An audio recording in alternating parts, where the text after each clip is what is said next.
Assalomu alaykum, hurmatli tinglovchilar, hurmatli talabalar. Bugungi mavzumiz donni xarid qilish usullari va tartiblari.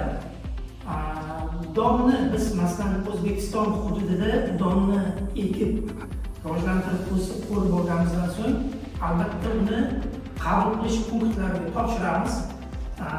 O'sha topshirish jarayonidan oldin men sizlarga qisqacha O'zbekistonda don haqida ozgina tushuncha berib o'taman. O'zbekiston hududida eng ko'p foydalaniladigan bu bug'doy doni hisoblanadi. Bug'doy doni 2025-yilga kelib bilamizki, mana 6 million tonnadan ortiq g'alla hosili olingan. Har bir fermer xo'jaligida yoki klasterlarda ekilgan hamda o'rib olingan g'alla bug'doylar qabul qilish punktlariga yo donni saqlovchi zagazerni deymiz, gurbinka deyiladi, yoki bug'doyni qayta ishlash korxonalariga topshiriladi. Birinchi navbatda men shu bug'doy haqida ozgina tushuncha berib o'tmoqchiman. Bug'doy O'zbekiston hududida 85-90% eng ko'p qayta ishlanib iste'mol qilinadigan oziq mahsulot hisoblanadi. Unda biz oziq-ovqat hamda qishloq xo'jaligi sohalarida keng foydalanib o'tamiz. Donni xarid qilish usullari va tartibi mavzusiga qaytadigan bo'lsak, har bir o'rib olingan g'allalarni topshirish jarayonida o'sha qabul qilish punktlarida hamda topshirish hamda qabul qilishning o'ziga yarasha qonun qoidalari mavjud bo'ladi. Ya'ni biz o'sha o'rib olingan bug'doyni qanday tartibda topshiramiz va biz bunga qanday tartibda bizga haq to'lanadi. Shu haqida ozgina tushuncha berib o'tamiz. Ya'ni bizga o'sha ishlab chiqarish korxonamizga kelgan g'allalarni birinchi navbatda o'sha qarozilardan o'tkazgan holda tonnamizni, umumiy tonnamizni bilgandan so'ng bizda laboratoriya bo'limi bo'ladi. O'sha laboratoriya bo'limidagi maxsus xodim keladi. Bizda o'sha olib kelgan g'allamizdan namunani oladi. O'sha olingan namunalarda keyin sifat ko'rsatkichlarini aniqlash orqali bizda keyin o'sha haq to'lanish tartiblari belgilab olinadi. Sifat ko'rsatkichlarda eng muhimlari quyidagilar bo'ladi. Misol uchun namlik, natura og'irlik, begona aralashmalar, don aralashmalar hamda donning shaffofligi. Namlik nima? Donning o'zining maxsus tabiiy gigroskopik suvga aytiladi, ya'ni quruq moddaga nisbati foizda ifodalangan qismi namlik deyiladi. Natura og'irlik, ya'ni o'sha mana 1 litr hajmdagi sof donning toza massasi natura og'irlik deyiladi, gramlitrlarda o'lchanadi. Begona aralashmalar hamda don aralashmalar, bitta don partiyasi bo'ladigan bo'lsa, o'sha partiyani ichida biz ko'rib turganimizda don, bug'doy ya'ni g'alla hamda keraksiz begona aralashmalar hamda don aralashmalar bo'lib o'tadi. Begona aralashmalarga nimalar kirishi mumkin? Masalan, tosh bo'laklari, ildizlar, qoyalar, zaharli o'simliklar, begona o'simlik urug'lari, unni, ya'ni o'sha bug'doyda sifati va bug'doyni qayta ishlashimiz natijasida chiqadigan unni sifatiga ta'sir ko'rsatuvchi aralashmalar, bularga butunlay tozalab olinadi. Don aralashmalarga nimalar kiradi? Misol uchun g'allani o'zi yaxshi parvarishlanmagan bo'lsa yoki qaysidir saqlanish jarayonida noto'g'ri omillarga tayanib qolgan bo'lsa, singan don, sovurgan, puchurgan, kasallangan, o'zidan o'zi ko'kargan donlarni donli aralashmalar miqdoriga kiritamiz. Shaffofligi esa donning yangiligini tavsiflaydi, uning yaltiroqligini tavsiflaydi. Donning shaffofligiga 55-60% qilib belgilab olingan. Endi tasavvur qilamiz, biz g'allani o'rib korxonaga olib keldik va birinchi navbatda tarozidan o'tkazdik. Tarozidan o'tkazganimizda bizda tarozi aniqlab berdiki, demak bizda 1000 tonna g'allamiz bor. Ya'ni bug'doyimiz bor 1000 tonna. Endi 1000 tonnaga bizda korxonada qanday haq to'lanadi? Albatta mana bizda ba'zi me'yorlar, cheklangan me'yorlar bu davlat standartida belgilangan, ya'ni ishlab chiqarish korxonasi uchun asos qilib olingan bu bazis me'yor, cheklangan me'yor esa bundan oshiq mumkin emas. Ya'ni eng oxirgi chegaradagi me'yor hisoblanadi. Olib kelgan donlarimizni hisob-kitobda birinchi navbatda biz namlik hamda begona aralashmalarni aniqlab olamiz. Laboratoriya tahlillari natijasida aniqlaganimizda namligi 13%, begona aralashmalar 3% chiqdi. Lekin davlat standartida bizda namlik 14, begona aralashmalar 1% qilib belgilab olingan bazis me'yor.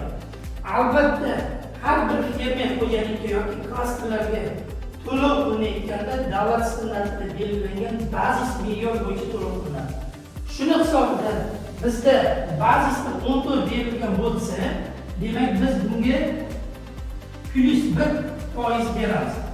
Namlik, ya'ni begona aralashmalar esa bizga 1% berilgan, lekin bizda begona aralashmalar, keraksiz aralashmalar 3% bo'lgani hisobiga bizda -2% bo'ladi. Va bularni jamasini qo'shadigan bo'lsak, plus minus ishorasi 1 minus ishorasi foizga bo'lib chiqadi. Bu endi umumiy tonnaga ta'sir qiladi. Sizlarga shuni aytib o'taman, namlik va begona aralashmalar olib kelingan tonnaning miqdoriga ta'sir qiladi. Ya'ni o'sha 1000 tonnani 1% qancha bo'ladi? Biz shuni hisoblab topamiz. 1000 tonnani 1% bu bizda 10 tonna bo'ladi. Ya'ni biz hozir hamma hisob-kitobni 990 tonnaga moslab pulini haqini to'laymiz. Lekin avval haq to'lashga shoshilmaymiz, chunki bizda keyingi ko'rsatkichlar bor. Ya'ni natura og'irlik bilan donli aralashmalar. Natura og'irlik o'zining o'sha g'allamizga shunday ko'rsatkich beradiki, agar donimizda natura og'irligi 750 grammdan ko'proq bo'ladigan bo'lsa, bug'doyda qayta ishlashimiz natijasida olingan unni miqdori oshadi. Agar 750 dan kam bo'ladigan bo'lsa, chiqadigan unimizning miqdori kamayadi. Shuni hisobiga naturasini aniqladik. Bizda 710 gram litr chiqdi. Donli aralashmalarni aniqladik. Laboratoriyada bizda 6% chiqdi. Endi qanday tartibda ishlaymiz? Ya'ni bizda bazis bo'yicha ayiradigan bo'lsak, 750 ayiramiz 710, ya'ni bu -40likka chiqadi. Donli aralashmalarnikini 3% deydigan bo'lsak, 6 berilgan, demak -3. Natura og'irligida agar naturasi vesi og'irligi yengil bo'ladigan bo'lsa, bu unimizning chiqishiga ta'sir qiladi va buni 0.1 ga ko'paytirib olamiz.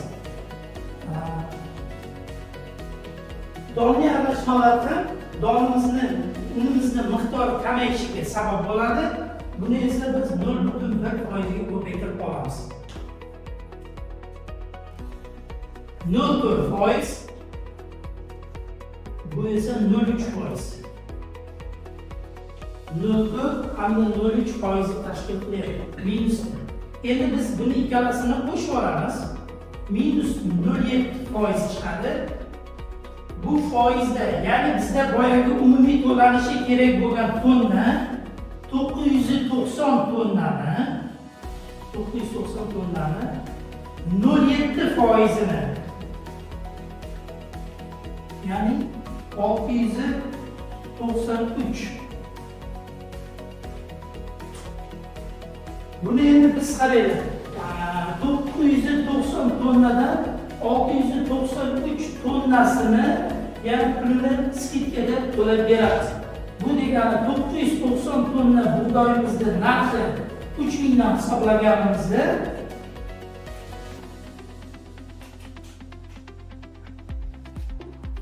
297 million so'm pul bo'lyapti. 6,93 tonnanikini skidkaga hisoblaganimizda 20 million 790 ming bo'lyapti. Demak, biz bunga jami bo'lib 277 million so'm pul to'lanadi. Mana hozir hisob-kitobdan ko'rib turibdiki, bizga olib kelingan g'allamizning sifat ko'rsatkichlari, ayrim sifat ko'rsatkichlari sifat tushgani hisobiga umumiy tonna, ya'ni o'sha 1000 tonnani biz davlat narxida 3000 dan hisoblaganimizda 300 ming pul berilishi kerak edi. Lekin saqlanish jarayonida xatoliklarga yo'l qo'yilgani hisobiga bizda davlat bizga 277 million, ya'ni 23 million kam to'ladi degan.